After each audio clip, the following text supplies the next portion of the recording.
afternoon and welcome to another edition of the ITS Friday Seminar.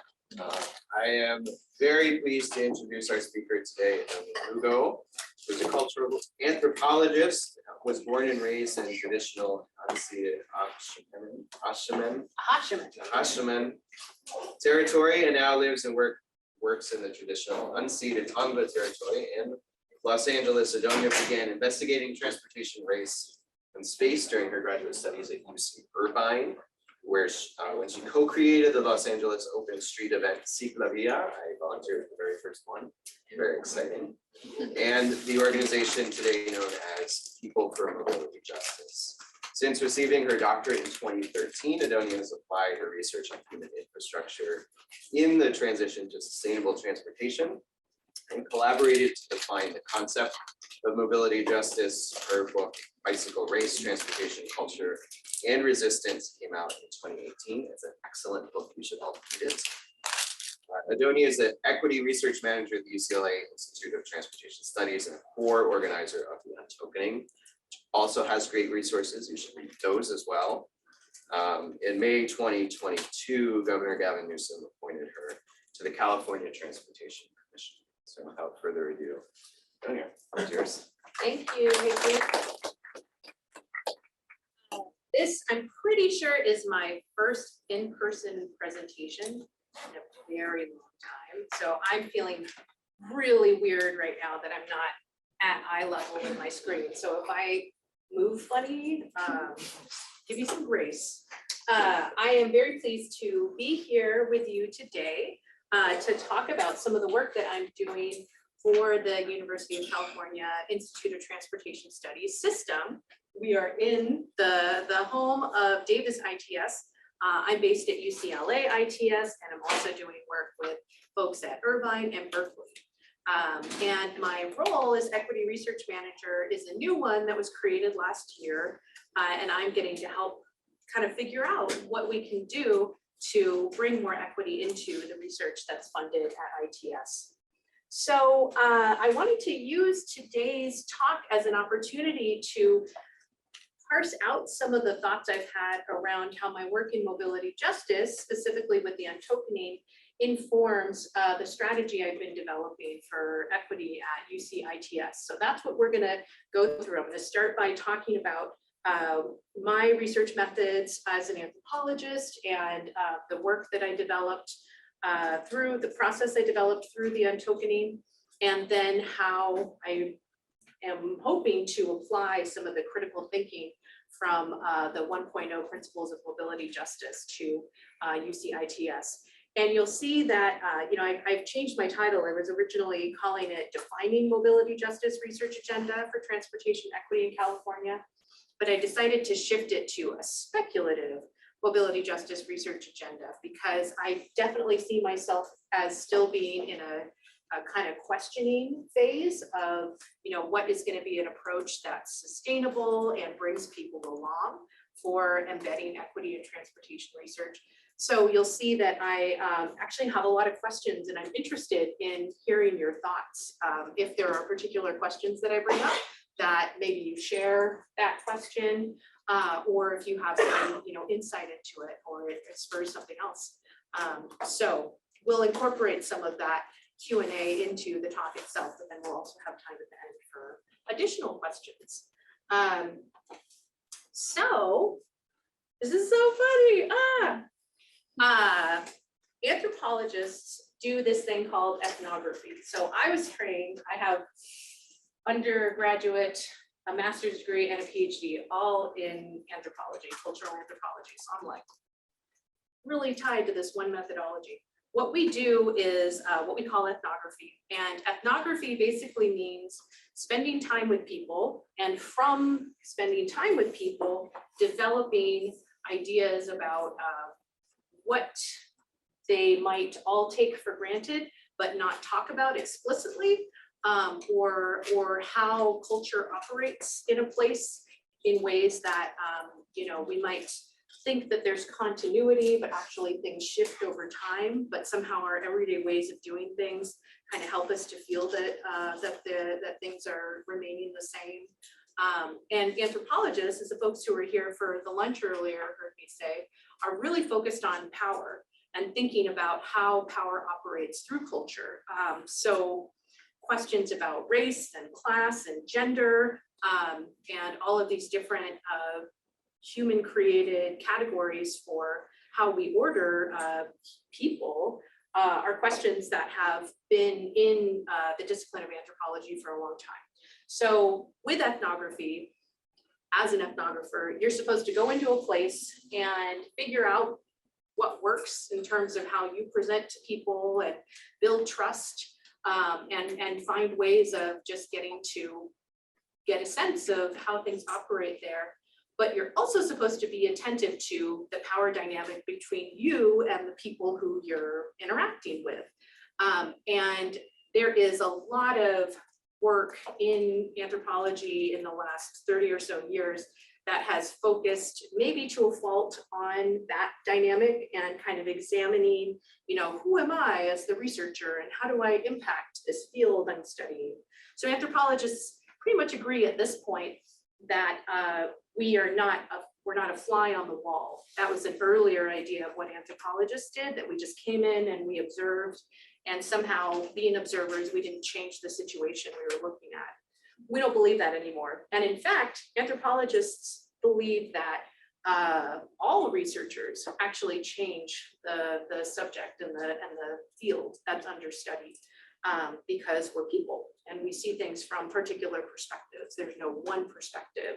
There's no one objective perspective, right? So we're all relating to the fields that we study in some way or another. So in my training in anthropology and learning ethnography, I got really excited about transportation, and specifically sustainable transportation in Los Angeles. So starting in 2008, I was developing a dissertation research project focused on why it was so weird for people to be biking in a place like LA. Like, what was going on that made this thing, this like kind of straightforward practice that in some places is considered very normal, into a annoying or disruptive or low class thing to do in Los Angeles. And so over the course of the next few years, I got to spend time with and talk to a lot of people who were promoting bicycling, advocating for bicycling, advocating for infrastructure projects for bicycling. And what I learned over that time is that there are, the language I would now use that I was not using back then, that we have ways that our urban planning cultures and models and norms have been shaped by racial exclusion and white supremacy. So if you looked at who was promoting bicycling, who was saying we should add bike infrastructure and we should add this kind of bike infrastructure from this kind of place, you could see that there tended to be more participation from white middle-class men and not as much participation from other groups, even though just looking at the city and the region where I lived, most of the people who were riding bikes were not white middle-class men. And so this gap between who was doing the thing that we were promoting and who we were as the promoters and what we were trying to promote in order to get more people to bike was just kind of like, there's a mismatch here. Shouldn't there be more of the people who are doing the thing, working on the question of how do we get more people to do the thing? And so what I learned over ending up working on questions specifically related to bike equity and moving to DC to work for a national bike advocacy organization was that other kinds of insights and information that pointed to other kinds of models besides bike infrastructure or particular bike infrastructure projects were kind of treated like they weren't welcome in the field of bike advocacy. And so oftentimes the people who were bringing up those other ideas were also people of color or women. And so we ended up feeling like we didn't fit within the world of bike advocacy. So a number of people who I got to know over the course of 2013 to 2016 decided to come together in 2016 as this conference called the Untokening, where the name comes from the fact that we had experienced what it's like to be tokenized, to be a token voice where you're invited into something. And it turns out that maybe your authentic participation is not what was invited. It's more that you helped to check a certain kind of box. So we decided we needed to have an untokening. And this conference was a space for community building where we could share experiences and meet up with people, where this network of people thinking about sustainable transportation and race and other kinds of inequity stretched all over the country. So we didn't get to see each other in person very often. But it also, for me, was a research opportunity because I ended up having a leading role as a person who was designing the agenda for the day and also facilitated the activities. And my main thought partner in that is Sarah McCullough, who some of you know, she's the Associate Director of the Feminist Research Institute here. And Sarah and I both had training as ethnographers and both had this longstanding interest in how there were ways of using mobilities like bicycling that didn't fit into the kind of official understandings of it. And so we came up with a model in dialogue with lots of other people for this event, where what we did was had many tables in one big room, and then had people having discussions about different topics over the course of the day. But we didn't have breakout sessions. We didn't do like, a keynote and then people went into different rooms. Everybody was in the same room and potentially in dialogue with each other. And it ended up being exhausting. We had planned to make this thing, with a lunch break last until the late afternoon. But after lunch, people were just kind of talked out and, we ended up going to take a walk instead.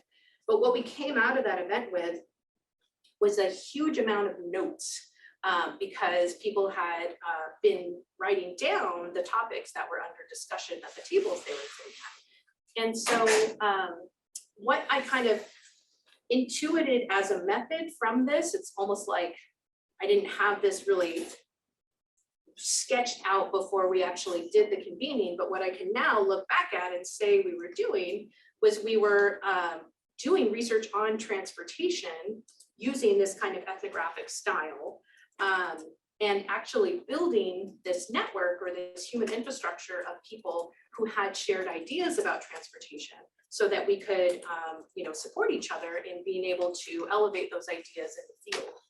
And so what I have on a slide here is a kind of equation where the idea of what we were doing with this space was taking it for granted that community knowledge, so knowledge and facts that are created by people just over the course of their lives, not in a particular technical or specialized role, that offers actually really useful data for our understanding of transportation and mobility. And so if we want to be able to plan well for how people are moving and what their needs are, we should gather as many perspectives as possible. So this was one aspect of the space that we wanted lots of people to be able to bring in their thoughts, even if they weren't trained as transportation planners or researchers or engineers. And then the other thing that was happening in that space was that by building new kinds of relationships across diverse groups, we were also overcoming barriers that had been created in the past by racial segregation. Something that I feel, maybe is becoming more accepted as a fact about, how we live in this country and how we were raised, or I guess I should say as a child of the 80s, how I was raised. A lot of us grew up in racially segregated environments, and we haven't necessarily been trained to A, recognize that, and B, do something about it when we get into our adult lives. We were trained to, maybe interact with certain groups, and we were not trained to interact with other groups. And so we end up carrying those kinds of cultural learnings with us into our educational spaces and our professional spaces.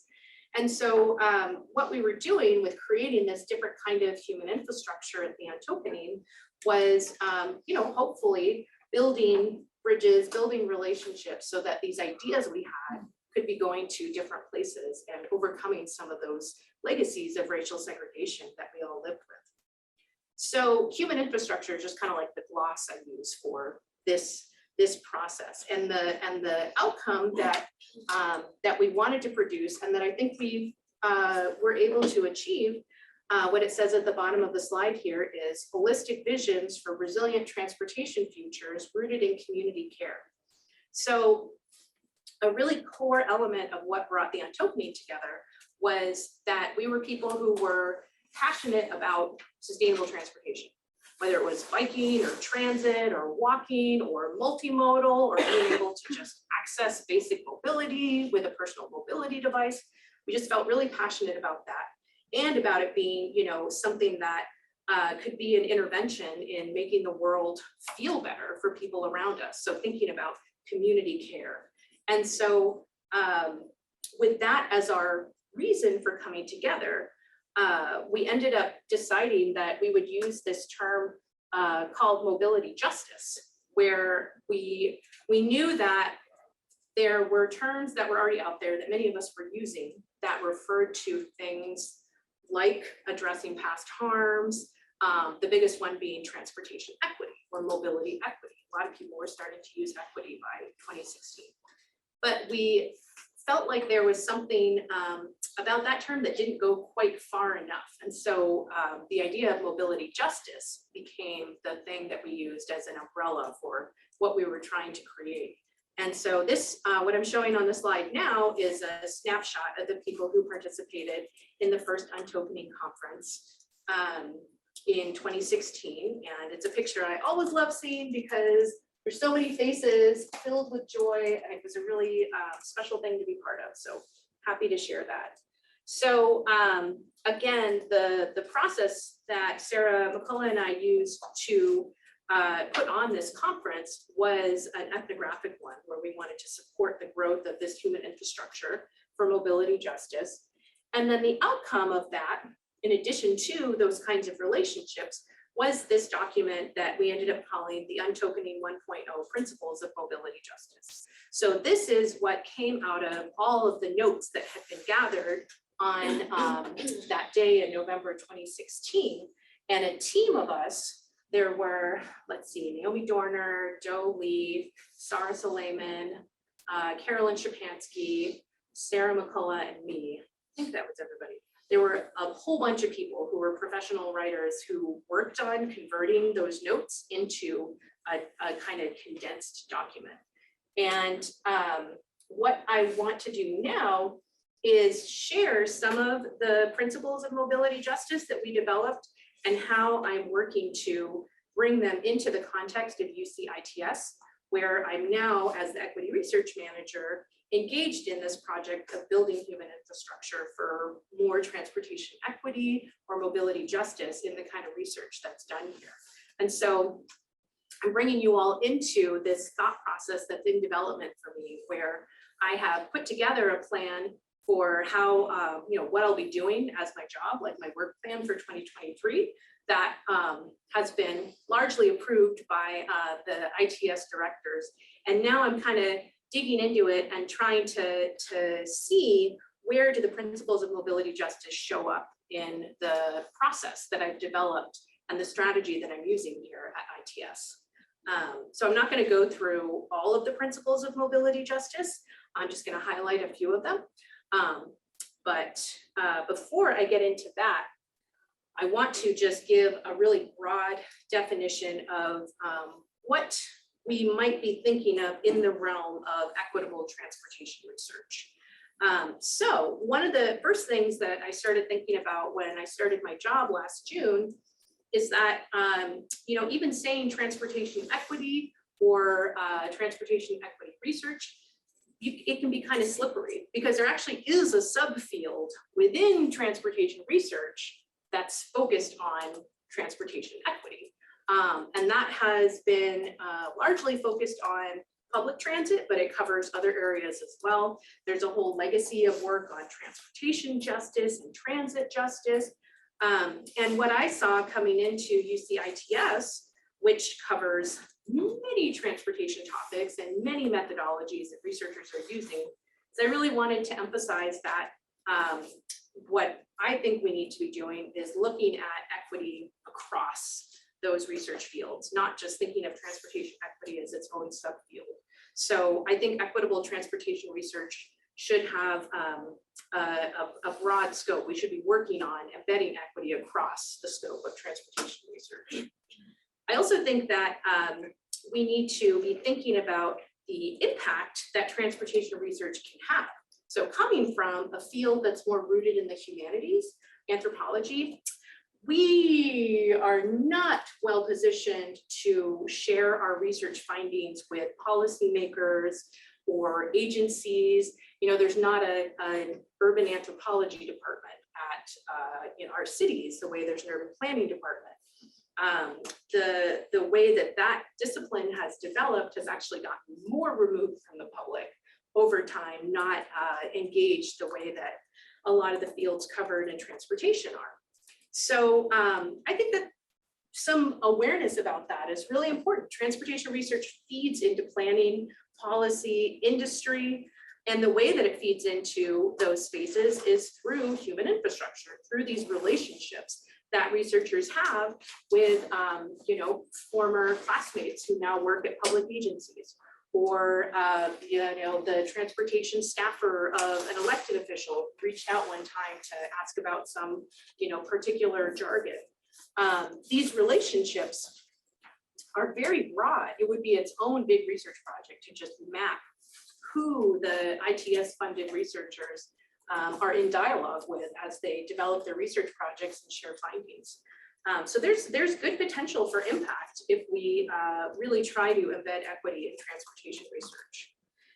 Inclusion is something that I don't think has been super well defined yet in transportation research toward equity. I think that there's been a tendency to be comfortable with doing research on behalf of impacted communities, or, you know, learning to see how you can frame a project as having positive benefits for some particular community. But I don't think it's been part of the field thus far to really include people from impacted communities in research design and in setting priorities for what kind of research we're going to do. So inclusion is something that is really key in making transportation research more equitable. And then something that I feel like it took me a long time to get to, even though it should be really obvious, is economy. So when I first started talking about bike equity and then transportation equity years ago, I was thinking of it very much in this sense of interpersonal relationships and being comfortable with each other. And what could we do to make different kinds of people more comfortable with each other? And there's a lot of really great work out there under the acronyms DEI and EDI and JEDI and all this cool stuff that has to do with that, like interpersonal relations in the workplace and expanding your self-awareness so that you can be a better ally to people around you. But another meaning of equity is money and wealth and being able to build something and having a stake in something. And so when we talk about bringing more equity into transportation research, we have to think about the economic side of things as well. And something that I think is very exciting is my role was created alongside another new role for UCITS for somebody named Sarah White, who is the director of, what is her formal title? Director of Jobs and Labor or something like that. But she, like me, works across the UCITS system with researchers and is developing strategy around how to bring a high road jobs and high road economy approach into the research that UCITS does. So even though I don't have a background in working on the economic side of things, I'm really excited that that capacity is being built at UCITS, and she's someone who I talk to a lot and learning a lot from. So these are some of the things that I think should be included when we're talking about making transportation research more equitable. It's across the board. We need to think about the potential for impact that we have. We need to define inclusion and take steps to meaningfully include people who've been out of the picture. And we need to think about the economic impacts of the kind of work that we're doing. Whew. All right, I'm gonna drink some water. So now we're gonna get into actually looking at some of the Untokening 1.0 principles of mobility justice, which I have on the left side of the screen. And then on the right side of the screen are these open-ended questions that I started brainstorming to kind of see how can this very community-defined mobility justice work inform some of the strategy for building equity in transportation research. Okay, so this principle, what it says on the screen is value community voices as essential data. And the experiences and input of marginalized communities are often disputed or disbelieved by institutions of power. Man, I forgot I could just look at the screen. I don't have to be looking at my computer. Whoa. It also says decision makers rely on quantitative data collected and framed from the perspective of the privileged, actively rejecting the knowledge and erasing the struggle and contributions of community residents. So this principle is really focused on establishing that there has been this erasure. There has been this structured way of doing business about how our cities work, how we distribute public resources, that has left out a lot of people. And so a way to remedy that is to include the knowledge that community members have, their own voices, as essential information as part of what we should be using in our decision-making processes and how we distribute resources. And so thinking about that in the context of transportation research, I started wondering, so how do we actually facilitate more collaborations? When I say thought partnership, I mean like collaboration, not just to sort of, I'm gonna ask you questions for a survey and you're gonna give me answers, but we're gonna build something together. How do we facilitate that between university-based researchers and community-based thinkers? That's not necessarily a straightforward question or with a straightforward answer. There's a lot of things that might make it difficult for someone who is doing university-based research to feel like they are sharing an intellectual model with someone in a community they want to have an impact on. And then another question, do transportation researchers see themselves as having power, as actually being conduits to power and resources? That might not be part of the training that people are getting as they become professional researchers. And I mean, I know from experience, having worked in active transportation, we tend to see ourselves very much as the underdogs, people who are supporting sustainable transportation and people-powered transportation through, the long era of car-dominated transportation planning. And I think that there's ways, certainly here in California, with the shift that has occurred toward adapting to sustainable fuels and increasing uptake of electric vehicles and all that kind of stuff. What kind of power do we have as researchers, and what can we do with it? And then again, thinking about research training, how do we evaluate evidence? What do we say is something that counts as evidence and why? What are the sources of evidence? In a lot of research fields, we're not as stringent with what's evidence as the legal field is, where something that is going to be admitted as evidence in a court of law, these are like very real technical terms. But I do think that depending on what kind of research training you have, you're taught that this is where we look for valid information, and other sources may not be as valid information. So how do we expand our idea of who can be bringing valid information into the process? while still wanting to maintain rigor and reliability in the kind of work that we're doing, because that's very important to researchers. So I'll pause there. Does anybody have anything they want to share in relation to these particular questions before I move on? Mm-hmm. Yeah, I think this is great. We were just talking about Adonia's question of even if I design my research to specify gender or race, if the indicator is not representative enough, I'm going to let it out because I don't want my research to be seen as. So I'm sorry, paraphrasing her good input. So it's like plagiarizing her stuff.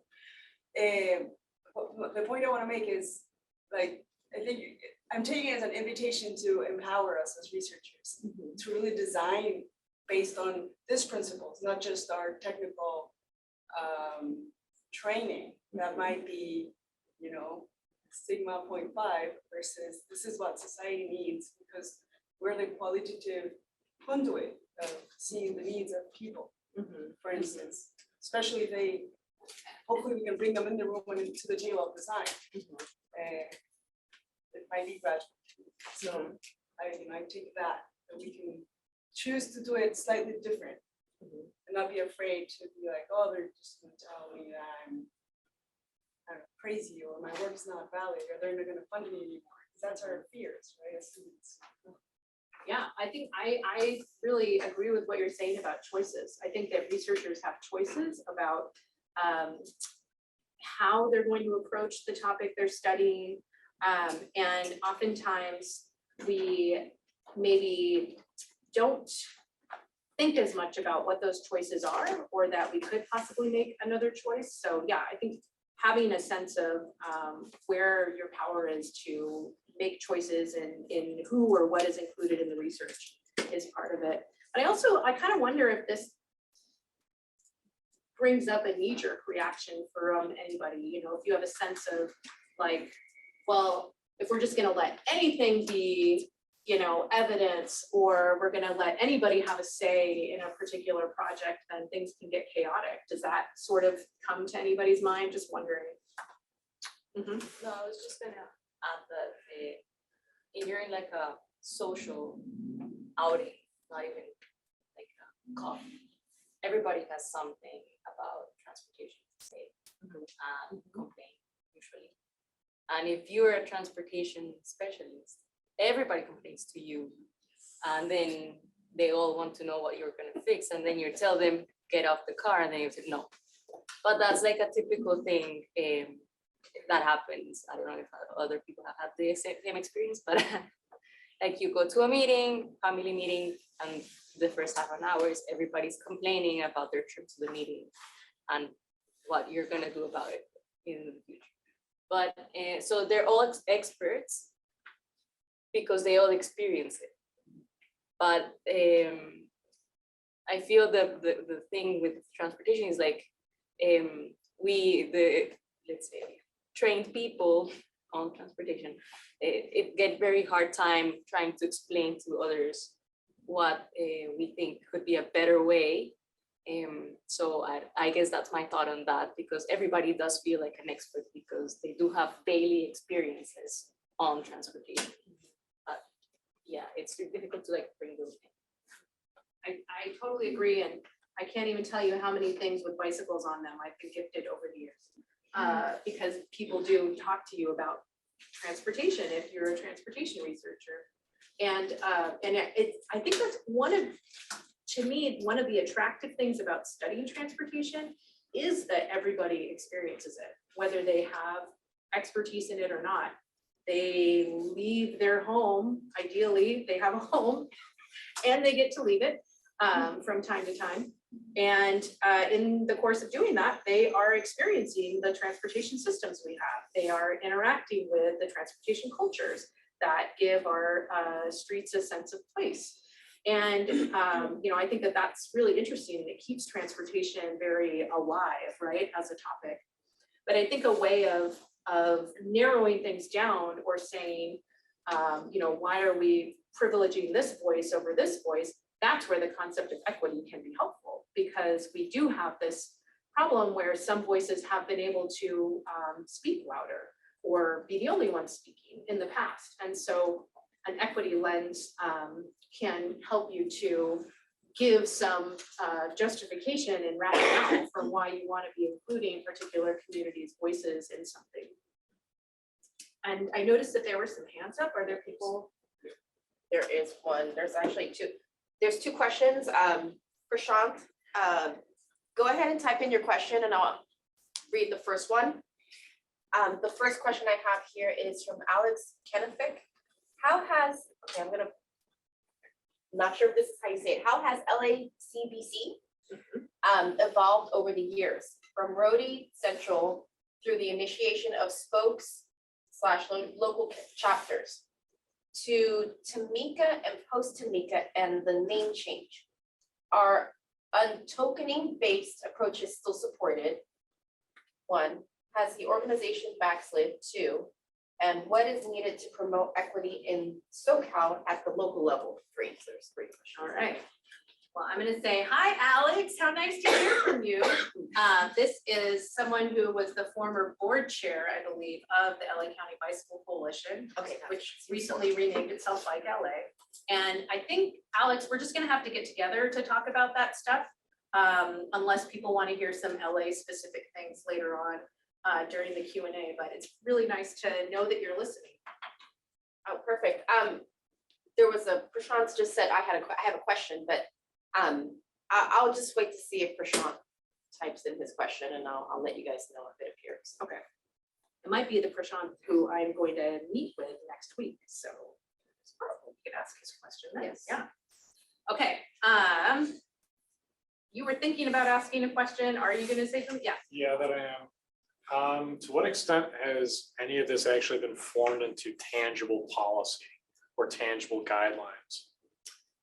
Yeah, there is a lot happening around defining equity overall, right? In a lot of different fields.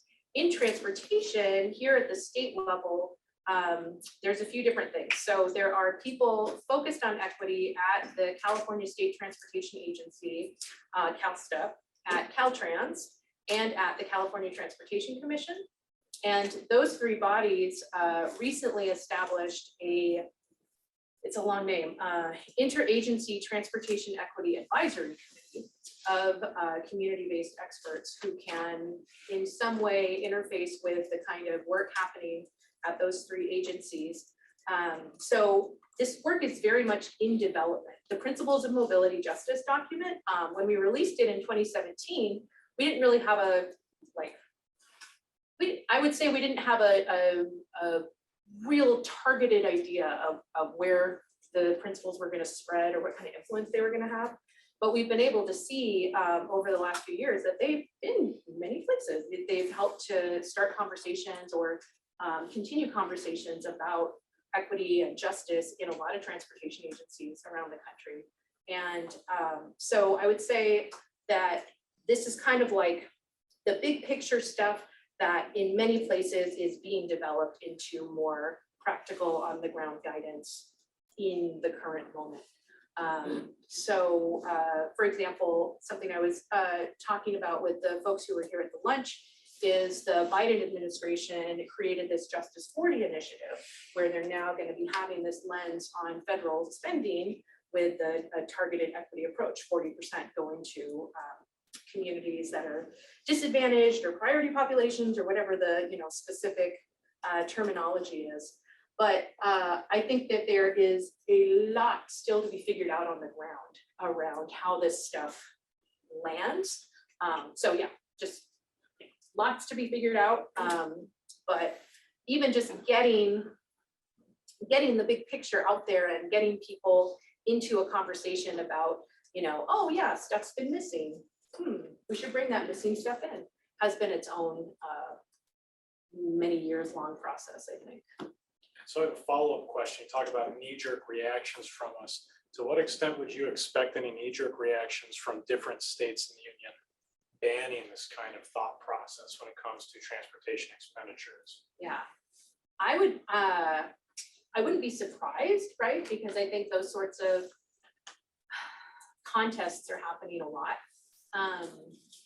But I don't know, it really, response. Oh, you have a specific. Yeah, so response for there. the Justice 40 initiative specifically, the federal government was very careful in the way that they defined the areas in which that they would allocate the money, where race was excluded. And there was actually some research recently that looked at indicators in the Justice 40 initiative to identify these disadvantaged communities versus those that included race as a component, and found that the Justice 40 definition actually captured those communities and more. So like rural areas specifically. So they were very, took a very legalistic approach to make sure that this would stand up to scrutiny for those. Yeah, I was thinking about how it would hold up in court also. Thank you. Oh, okay, we'll do Prashant. So Prashant Venkataram, which yes, we are meeting him.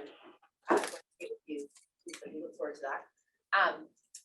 You've described how specific transportation infrastructure for older highways or recent bike lanes or quantitative research methods have been driven by white supremacy, but those types of infrastructure or research methods worked really well for those in power, or else they wouldn't have continued. How can we as researchers ensure that marginalized communities can see how coupling these tools, infrastructure, or quantitative methods thoroughly informed by the voices of those communities can work to their benefit instead of being put in a position of throwing, quote unquote, the baby out of the bathwater? Yeah, that is a well-developed question. So first thing I would say is, I don't think that our transportation infrastructure writ large was driven by white supremacy. That's not kind of where my research has focused, but white supremacy culture is something that has shaped our ways of using public resources and spending public resources in our country. That's just a reality. We have disparities and inequities today that were shaped by the beliefs about race of previous generations. And that's just, you know, the world we live in is shaped by the world that our folks before us lived in and what their attitudes were.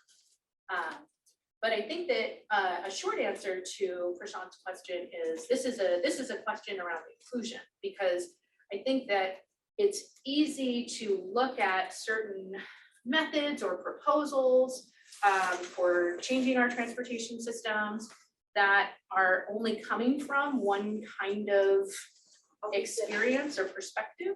I thought she said ribbon, not driven, as far as ribbon by white supremacy. Oh, yeah, that's a very different word. That's Okay. different. Yeah, I apologize. I read it wrong. I apologize. That's okay. for I that. stand by what I said. I think it was a fine clarification thing. Mhm.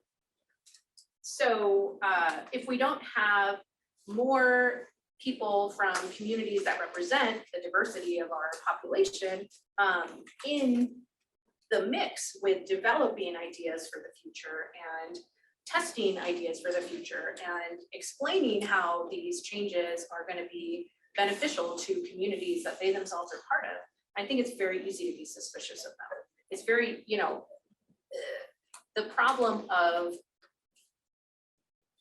racial and social inequities is not going to be solved simply by switching to cleaner energy or, you know, shifting away from fossil fuels.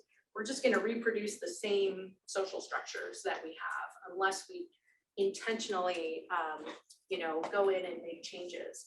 And so if I would say a concern I have working in the transportation research world is I think too many of our you know, innovations and ideas for future mobility are coming from people who are not coming from marginalized communities and are not representing a lived experience of having to deal with economic insecurity and you know, the hardships of living in places with really broken infrastructure and also the creative resilience that comes out of communities where people have had to just like do their best to survive. I think we're missing a lot actually in our transportation and mobility innovation space today because we have not figured out how to be investing in ideas from people who, you know, are just not in the tracks to get to being tech entrepreneurs or things like that. So I think who these ideas are coming from matters a lot. And I am concerned that transportation research is still a largely, if not white, then, you know, a certain kind of professional class or a space where experiences that are rooted in struggle are not necessarily being centered in terms of what kind of innovations are happening. So I think if we can change that, then I think the ideas that come out of it are gonna make sense to more people and maybe won't meet as much resistance. I think you have Catherine. Yes. So kind of a follow-up question from Tim's, but in California specifically, how much does progress in this field and like actually incorporating some of the ideas from this document rely on the current federal administration like support? I guess because there's funding, but there's also just kind of like different ideologies with each administration. And so I'm wondering if you've noticed how that kind of like trickles down into the state and local level in terms of like if the federal government is supportive of these initiatives, how does that play out and vice versa? Mhm. Yeah, that's a good question. I'm not a politico, like good political forecaster, but what I feel I can say with confidence is California is a progressive state and will be a progressive state, you know, regardless of who's in the federal administration. So the way I'm hearing people at state agencies talk about Justice 40 is it kind of seems like it's just extra support. But we already tend to do a lot of allocating in California according to state determined guidelines around disadvantaged communities. So like the Cal EPA, what is it called? Cal Enviro Screen tool, which identifies on a map, you know, what communities have been overburdened by what kinds of environmental harms and toxins. There are many state funding programs that already, you know, say we need to be allocating a certain amount. So I would say the Justice 40 thing, as I'm hearing about it, and I guess how I would like to interpret it, is just that it signals that maybe a broader shift is occurring where we can push a little further in terms of, again, inclusion, so that we're not just talking about investment that creates better outcomes for end users, but also including more people in the process of developing that infrastructure and designing it and building it and being in the innovation process and all that kind of stuff. So I guess I hope that it can kind of turbocharge what we already have been doing in California. Well, I'm really glad you guys are in dialogue with me, but it also means we're not going to get through as many of these as I had imagined. So I'm going to make some culling choices here. Hold on a moment.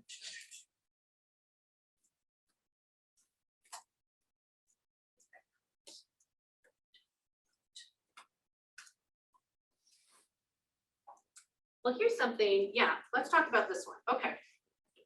So what it says on the principle of mobility justice slide here is mobility justice integrates environmental justice principles to address health disparities, displacement, and disconnection from nature. It prioritizes the right of communities who have suffered the harms of environmental racism to stay in place, to benefit from access and ownership of green spaces and a cleaner environment. And there's an image of a tree with some roots that are going down below the ground level. And then the next piece says communities have the right to demand and expect healthy environments and equal access to the benefits of green space and remediation of past environmental harms. Advocates must critically examine the implementation of sustainable development so that healthier environments aren't the active agents of displacement and cultural erasure. I want to just give credit for a second. The graphic design of these principles was done by Carolyn Shapansky, who is a really cool thinker based in the Twin Cities. And I just really appreciate what she was able to do with visualizing some of the ideas here. So what I took from thinking about this one in conversation with transportation research and equity was thinking about being rooted in place and how a lot of social movements that are focused on a right to the city or addressing environmental injustice or recognizing the historical existence and continuing existence of indigenous peoples on their ancestral territories has to do with being rooted in place, right? And we have, so many dynamics that have to do with communities that have been uprooted and people who are forced to be migrants because of violence or a lack of opportunity in their homes. So being rooted in place, it's this human rights thing. So how do we reconcile that with this push to create new kinds of mobility and new forms of mobility?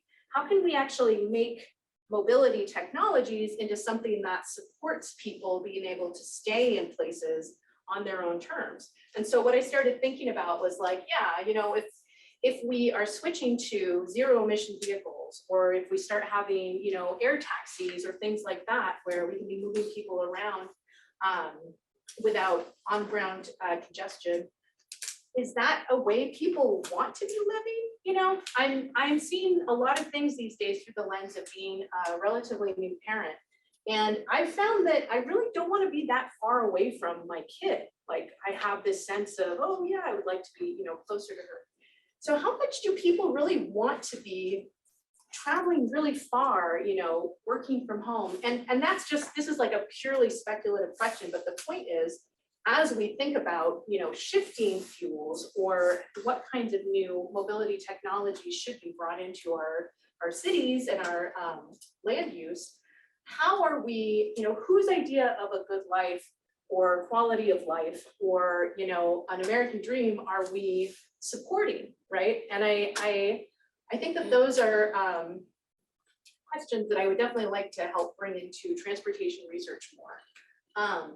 And then, that gets to this related tension of, I was at a meeting at UCLA last week where we were talking about big ideas for future of LA transportation. And, one person was talking about urban air mobility. And then the person who is the executive director of a local transit coalition, her response to the question was, we're just trying to get buses, that work for people.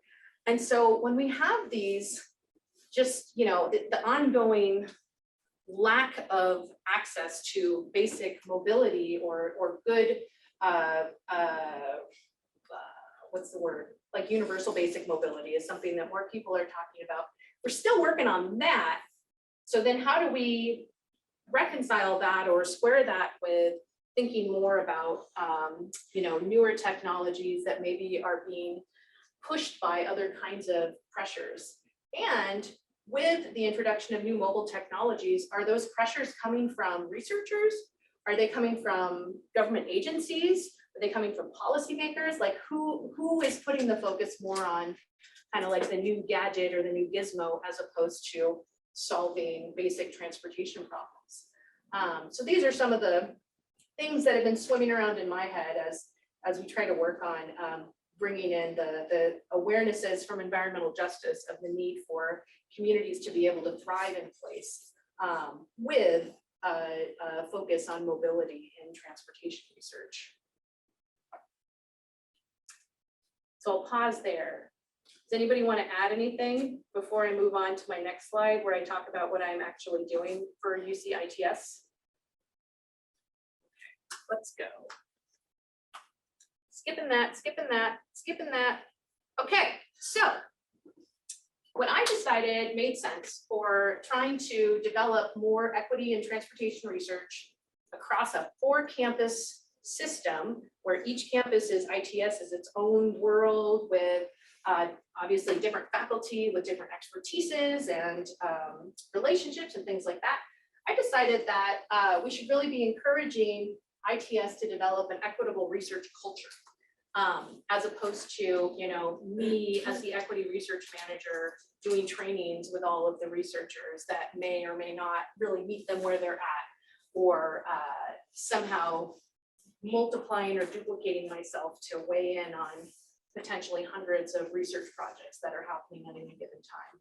So in order to develop an equitable research culture, I'm doing a number of different things. And this is a diagram that I created for the ITS directors to give them a sense of what I'm working on. And the two things I want to highlight that relate to what I've been talking about are guidelines for researchers and community expertise strategies. So guidelines for researchers, what I mean there is ITS has state funding for transportation research. And so there's a request for proposals that happens every year. And those proposals are reviewed, people get funding for research, and cool expert stuff happens. So I think there's a really good opportunity to embed more of an equity focus through that process. So I will be talking to people at community-based organizations I know in LA over the next few months to get ideas from them about what might be research needs they have or priorities, and then just kind of also what makes a good or a bad relationship with someone who's doing a university-based project. And then I'm going to bring that into presenting some draft guidelines for researchers that could maybe be adopted at ITS, so that when researchers are designing their projects to get the funding that's available, they might have some good guidance on what they could do to be bringing more equity into their projects. And then the community expertise strategy has to do with addressing the issue of, many researchers have relationships with community-based organizations or community partners of some kind, but as a university, or as people who are based at a university, there is this legacy of having extractive research relationships and having just a real mismatch between the kind of timelines and expectations that we might have at a research institute versus what people at a community-based organization might have, where maybe they don't have anybody on staff, maybe it's all volunteers, or maybe they're getting a tiny bit here and there from grants. What could we come up with that would replace that model with something that puts our community partners into more of a review position, where maybe an individual institute would have a group of people who are fellows or in some way have compensation, and on a quarterly basis we would go to them and say, here are the research projects that are being proposed. What kind of guidance do you have for us? And it doesn't necessarily have to do with, fitting one more thing onto the plate of the already overburdened organization they work for. And it wouldn't be something that was, asking them to say yes to partnership on a project that might happen in 2 years or might never happen, but coming up with a different kind of model. So the way I'm getting to these two things that I hope are going to help to build a more equitable research culture at ITS is kind of following the same strategy that I used with the Untokening. So taking it for granted that community knowledge can offer useful data. So doing ethnographic engagement with community groups and community-based research leaders. And then figuring out how to use that information and the people who have it to build new kinds of relationships across diverse groups. So something that I feel very aware of is, like, I could, as Dr. Lugo, transportation equity person, I could come up with like great guidelines or really nice sounding things and then ask the ITS directors to adopt them. But I think what's actually going to stick better is having it be more of a conversation and a dialogue. And as I'm hearing from people who are outside the university about what would be useful for them, talking to researchers at ITS about what I'm hearing and learning from them, maybe there are situations that have occurred in the past that, this reminds them of, and they have, insight into a dynamic that didn't work, or, oh, that reminds them of the research that this person does. And so I can go talk to that person about how we can come up with some recommendations that'll fit within the kind of research culture that transportation researchers are already participating in. So that's what I'm working on. That's my strategy. I am hoping that by this summer, I'll start to be, helping to produce some kind of new ways of talking about equity within research projects that are funded by ITS. And I am interested in, having any kind of dialogue with you all about what you're seeing as students, what kind of support would be useful, areas of equity that you think should be uplifted and you're not seeing. My role is, to have an open door. So to that end, a couple of things. One is I'm going to be starting next Friday, teaching a 6-week-long graduate course on transportation equity and mobility justice, where I'm just going to continue trying to kind of tease out like, okay, these ideas about mobility justice over here, how do we find the intersection points with transportation equity as it's being practiced? So if you're interested in that, you can reach out to me. And I also am going to start doing office hours on Tuesdays. And I don't remember what time my office hours are. I think it's 11:30 to 1. And those are going to be on Zoom. And my thinking is if you are somehow related to one of the ITS centers and you have some questions about transportation equity, I would be happy to chat with you. So I want to make myself available that way. And, I didn't make a slide that has my email address on it, but it's alugo@ucla.edu. Having an unusual name makes me really easy to find using Google. So feel free to reach out. Thank you.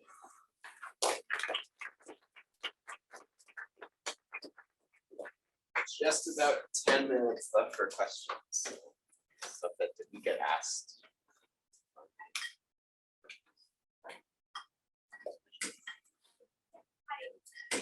Great presentation. Thank you for all your time. So my question was more related to the actual physical improvements. I was wondering what practitioners, either engineers or planners, comment with regards to the research, because what I've seen a lot is that if there is a community meeting, there's a charrette, for example, and community members come, they give their opinions on how they would like a project to be. I think the challenge that practitioners have is distilling all of those comments into feasible, constructible projects that actually represent what the community has said. So I'm just wondering how have you looked into how to bridge that gap? Because I know that there are standards by which the transportation infrastructure is built. So I'm wondering if besides transportation engineering, your landscape architecture is a way to gap that sense of community, because you could have a nicely built sidewalk and walls and everything, but if they're all bland and doesn't reflect the community character, I'm wondering if that's where landscape architecture can kick in and give that life. I've mentioned a lot of things right now, but I'm wondering what your thoughts are. I think that's a great idea, and that gap, is very real, and I think a lot of people are trying to figure out how do we go from the really great models that are out there for community engagement to actually incorporating that into the process. And as someone who is not a practicing planner, I feel like I don't have good personal insight into how that can be done, but I've heard, that same articulation of the problem from so many different people, and I know lots of people are working on it. So I don't know if others in the room have, thoughts on how do we actually integrate the kinds of input that people are bringing into those spaces, into the existing process. I love your idea of landscape architecture being one of the ways to do that. And I think that ecological approaches make a lot of sense in terms of, from a kind of indigenous justice standpoint, challenging the separation of, city and nature, and having living spaces be more part of how we're healing the kinds of harms that have been created. But yeah, does anybody happen to have like a particular example to point to? Yeah, you have more to say. Yeah, I just wanted to add a follow-up comment. Because I think that another challenge to incorporating those cultural, maybe notes to a design is also encountering the restrictions that guidelines like the MUTCD or the NACTO guidelines have. So, how do we reach that constructability challenge with the policy? Because I feel that maybe an engineer would want to incorporate those types of things, but because the textbook says, no, this is how you do it, then you can't incorporate that. Yeah, well, that's something actually that was brought up earlier in terms of the importance of being able to look at guidelines, right? And updates to guidelines to be able to maybe tweak things so that more outcomes are possible.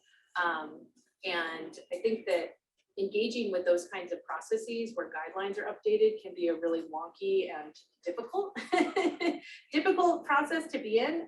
But I do think that overall, I would say lots of times those kinds of guidelines are more flexible than we might imagine, right?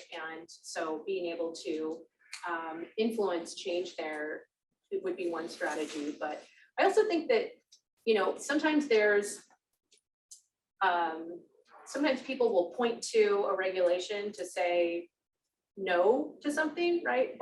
And there might be other ways of getting a yes that have to do with talking to somebody else or putting pressure in another way. And so thinking about, having more of a sense of demand coming from community voices.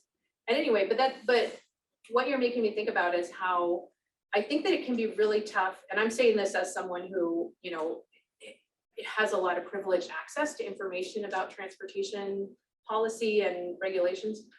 How do just regular people understand how they live fits into the state highway system, the federal highway system, the local system, and when projects are going to take place and when maintenance is going to take place? And so I think that a lot of times, even though in community engagement spaces, there might be really good ideas that come out, I don't think people are being given context for the bigger picture in terms of the broad transportation system that they're interacting with on a daily basis. So I wonder if that's part of what could change is not only in a specific project process, how do we get that good data into the ultimate design, but also how do we give people a better sense of how the projects fit into a bigger, regional plan process. And like I said, I feel like I'm ignorant about this. And so I think we have a lot more to figure out in terms of giving good information to the public about how all these things fit together.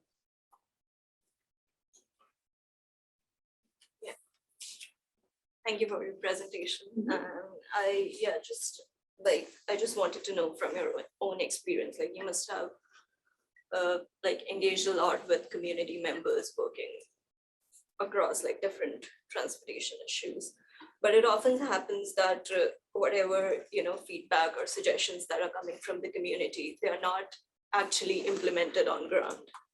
So how do you deal with that? Because at point it could happen that the community members might eventually lose faith in this kind of process, that it is just kind of the thing, it's just like a waste of time and their inputs are not being actually considered. So how do you navigate through that process and kind of ensure them that, okay, maybe sometimes it's just the timelines of how the projects work and how things happen. If not, you don't want to stop that communication to happen, and you don't want the community members to stop giving their sharing their ideas of what their needs are. So, yeah. Well, something that I think is really key there that I didn't get into on my little work plan diagram here, though, is there's a whole ecosystem of kind of how our transportation systems get designed the way they do, how they get maintained, how they get changed, all kinds of different factors and offices and agencies that play a role or can influence things, right?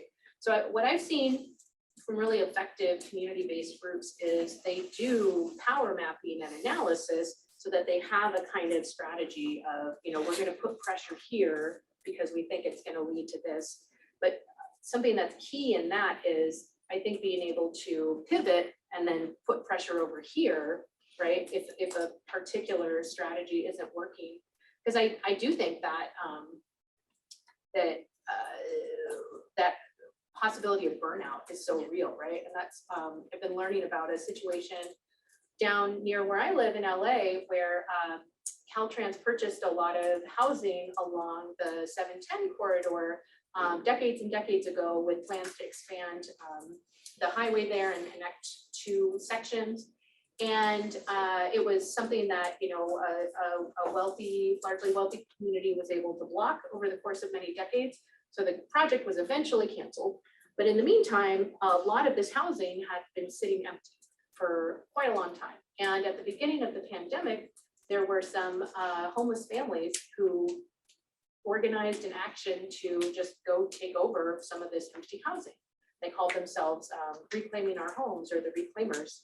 And it was a really inspiring story. I saw it get a lot of coverage in LA at the time in 2020. And I've been learning now, as a member of the California Transportation Commission, what the actual kind of bureaucratic backstory is for that situation. And it kind of feels like a situation where ultimately there are some people who may end up feeling that way. Like, oh, we organized as a community, we put all this effort in, and we were told that what seemed so possible to us, to just put some people in some housing that was sitting there empty, is somehow illegal or can't happen because of Caltrans regulations. So I think there are some situations where it's important to have leadership, be able to step up and, if not, cut across regulations, at least acknowledge that sometimes we have created situations where there are just too many barriers in place. It doesn't matter what the community does. There are too many barriers in place for them to be able to make something that seems very reasonable happen, right? And when we have situations like that, what do we do, right? Like, do we write new laws? Do we, change the guidelines within a particular program? But I think just facing up to the fact that for people, it can feel like there's just, the system is designed for them to not be able to benefit, right? And that's the reality of the system we have. So I know we have a question back there, and then Tara had another question, and we are pretty much at almost there, time, so, right? yeah. Okay. So, Yeah, so how people with disability actually fits into these frameworks, like the framework question? Mhm. Yeah, that's something I would love to explore more. I think that for the mobility justice conversation that I've been part of, we have been very inspired by the work of disability justice, because I think, as a society, we have very much benefited from the work that disability justice advocates have been able to do with things like ADA, and just bringing more awareness to the fact that the biases that people bring to thinking that others are going to have the same kind of experience is really limiting. And the diversity of experiences out there is something that we really include in the mobility justice concept.